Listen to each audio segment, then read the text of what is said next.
Bonjour à tous, ici Alex le Kenshi. Dans cette vidéo, j'ai décidé de me faire plaisir et de vous parler de mon top 5 des héros de classe A dans One Punch Man. En 5e position, j'ai décidé de placer Beau Gosse Trop Craquant Masqué. Lui, c'est le numéro 1 de la classe A, mais il pourrait facilement être classe S s'il le voulait. Il préfère par contre rester premier de la classe A pour empêcher les héros plus faibles que lui de passer en classe S.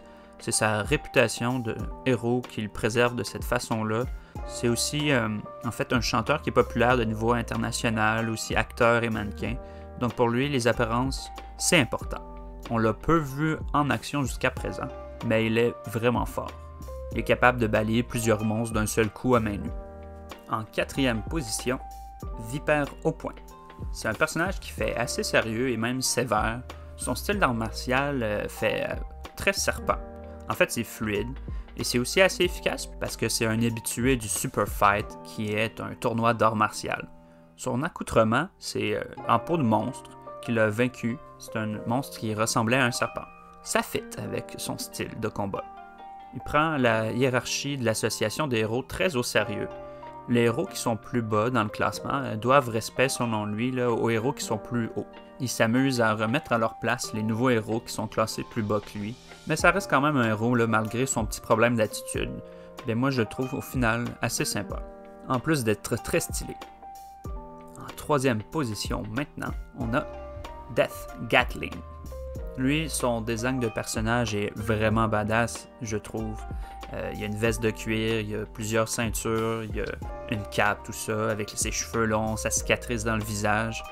Et en plus, quand il est en action, il est aussi vraiment badass. Lui, il est armé d'une Gatling qui remplace son bras gauche, en fait. C'est pas l'arme la plus précise, mais elle peut faire pas mal de dégâts, en plus que ça fait assez stylé. Lui, il cherche à combattre des monstres qui sont plus forts que lui, pour prouver sa valeur. Il y a un côté stratégique dans son approche qui est assez intéressant malgré l'aspect bourrin de son arme de prédilection. Mais tout ça, ça explique qu'il occupe quand même la 8e place de la classe A. Et j'espère de mon côté le voir un peu plus pour le connaître davantage dans la suite du manga. En 2e position, il y a Stinger. Lui, c'est le numéro 10 de la classe et je le trouve assez marrant. C'est un personnage qui est imbu de lui-même, qui est bien fier de sa réputation de héros et de sa popularité. Il est toujours partant par contre pour aller aider les autres héros, même s'il est face à un monstre qui sait qu'il est plus fort que lui. Il veut faire sa part, mais ça s'explique aussi par le fait qu'il est facile à provoquer, en plus de ne pas être le plus intelligent de la game. Le design du personnage est plutôt classe, il est comme entouré de bandages noirs, puis il a une personnalité qui est très flamboyante. L'arme qu'il utilise est assez originale, plus il l'utilise dans un combat, plus elle est perçante. La première position pour mon top 5 des héros de classe A dans One Punch Man va décidément à Iron. Ce mec-là, c'est un preux chevalier. En plus, il look vraiment dans son armure. Il n'a pas froid aux yeux. Il est très fort à l'épée. Ben normal aussi quand même, c'est l'élève prodige d'Atomic Samurai qui est un classe S. En plus d'être fort, Iron, il est rapide. Il est capable d'éviter des attaques au tout dernier instant, en général.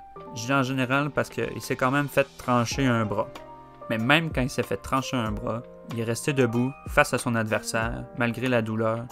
Le gars, c'est une vraie légende. Il n'est pas 2e de la classe A pour rien.